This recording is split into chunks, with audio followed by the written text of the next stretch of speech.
चलिए आज के क्लास में हम फिर पढ़ेंगे ग्रामर से आगे के बारे में, क्योंकि ग्रामर उसके डिफिनेशंस वगैरह सब कुछ हम लोग पढ़ रहे थे और पढ़ भी चुके थे इधर अगर बात करें तो। और आज का सिर्फ अपना जो क्लास है वो हम लोग का मेन है इसको समझना कि जो ग्रामर है अपना, तो ग्रामर के टाइप्स कितने हैं और डिविजन्स कितने हैं। क्योंकि बहुत लोगों को अभी भी कंफ्यूजन है कि काइंड्स कुछ लोग बता देते हैं 5 है, डिविजन्स किसी को पता ही नहीं।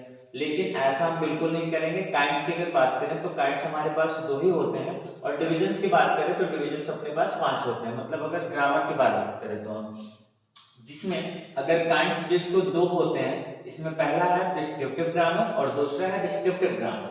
जिसके पहला अगर प्रिस्क्रिप्टिव ग्रामर के बारे में हम बात करें तो ये होता है कि ट्रेडिशनल अप्रोच ऑफ ग्रामर, यानी कि जो ग्रामर की जो व्याकरण की ट्रेडिशनल अप्रोच थी वो हम लोग बोलते हैं प्रिस्क्रिप्टिव ग्रामर। और इसमें हमें बताया जा रहा है कि डोंट यूज पैसिव वॉइस, यानी कि प्रिस्क्रिप्टिव ग्रामर का मतलब कि इसमें हमें पैसिव वॉइस का यूज जितना कम से कम हो करना चाहिए। जैसे कि अगर हम बोल रहे हैं कि the meeting was held by the university, तो इस जगह पे हमें क्या बोलना चाहिए कि the university held the meeting. ये अगर हम बात को बोलते हैं तो ये हमारा आएगा प्रिस्क्रिप्टिव ग्रामर में। लेकिन अगर वही चीज हम लोग इसको ऐसे में बोलते हैं तो शायद ये हमारा प्रिस्क्रिप्टिव ग्रामर में ना आकर के और ये चीज हमारा आ जाएगा डिस्क्रिप्टिव ग्रामर में, यानी कि फिर ये ट्रेडिशनल अप्रोच नहीं माना जाएगा। ट्रेडिशनल अप्रोच हमारा यही वाला सही होता है।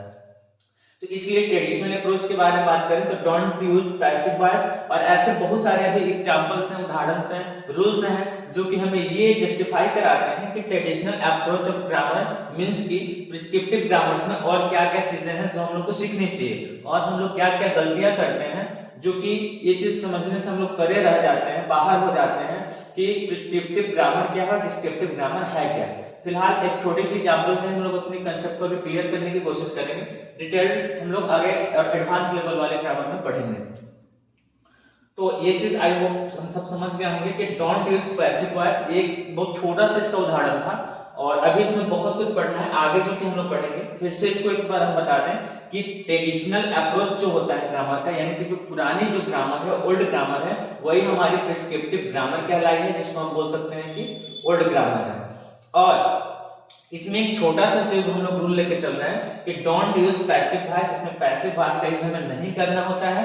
अगर हम बोलते हैं कि the university held the meeting, तो इसका मतलब ये हमारा 100% जो है कि 100% अपना जाएगा प्रिस्क्रिप्टिव ग्रामर में।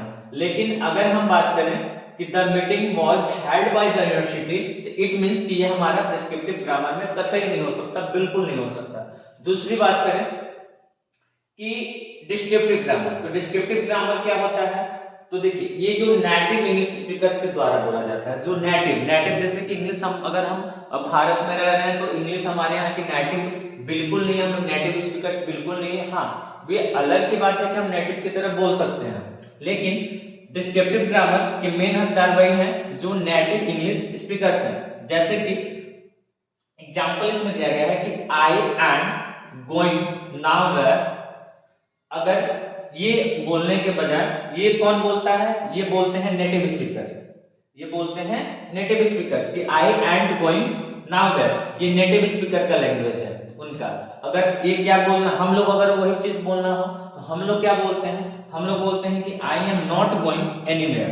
तो हम लोग ऐसे डिटेल में पढ़ते हैं तो ये हम लोग बोलते हैं वी, यानी कि हम लोग बोलते हैं ऐसा, जो हमारा कि हम लोग इसके नेटिव नहीं है। लेकिन अगर बात करें अदर कंट्रीज की जहां पे इंग्लिश उनका नेटिव लैंग्वेज है, नेटिव का मतलब उनकी जो उनकी मातृभाषा ही होगी एक तरह से ये समझेंगे, तो वहां पे वो आई एम नहीं बोलते हैं, आई एम नॉट नहीं बोलेंगे, वो आई एम नॉट को वो आई एंट बोल देंगे। अब कुछ लोगों को अगर ये भी दिक्कत हो रही होगी सर ये क्या है ए आई एन टी, तो हम लोग सीखते चले यहाँ पे। जैसे कि आप लिखते हैं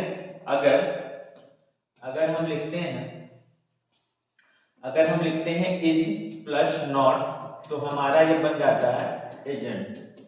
सिमिलरली अगर हम लिखेंगे एम प्लस नॉट, तो इसको हम लोग लिखते हैं ए आई एन टी। ऐसे हम लोग इसको शॉर्ट फॉर्म में भी बनाते हैं, ठीक है। एम को एम नॉट कुछ लोग नहीं बोलते हैं, इसको सीधा एंट बोला जाता है, एंट इसको बोला जाता है, ये हमारा शॉर्ट फॉर्म होता है।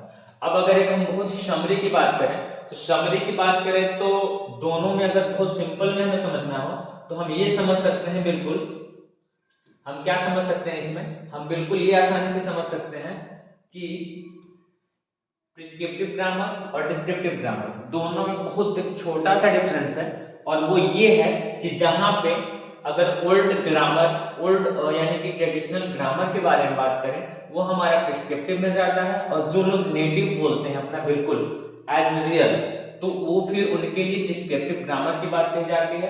और इसमें और भी बहुत रूल्स होते हैं जो कि आगे की क्लास में हम लोग सीखेंगे। और आई थिंक ये हमारा जो बेसिक कंसेप्ट था समझने का, ये चीज क्लियर हो चुका होगा। और अब हम बात करेंगे डिविजन्स के बारे में। तो डिविजन्स, जैसे कि हमने क्लास के शुरू में ही बोला था कि डिविजन्स की बात करें तो डिविजन्स 5 होते हैं, जैसे कि ऑर्थोग्राफी, एटिमोलॉजी, सिंटैक्स, पंक्चुएशन और प्रोसोडिंग। तो अब हम उन सब के बारे में एक एक पढ़ेंगे और देखते हैं आगे फिर।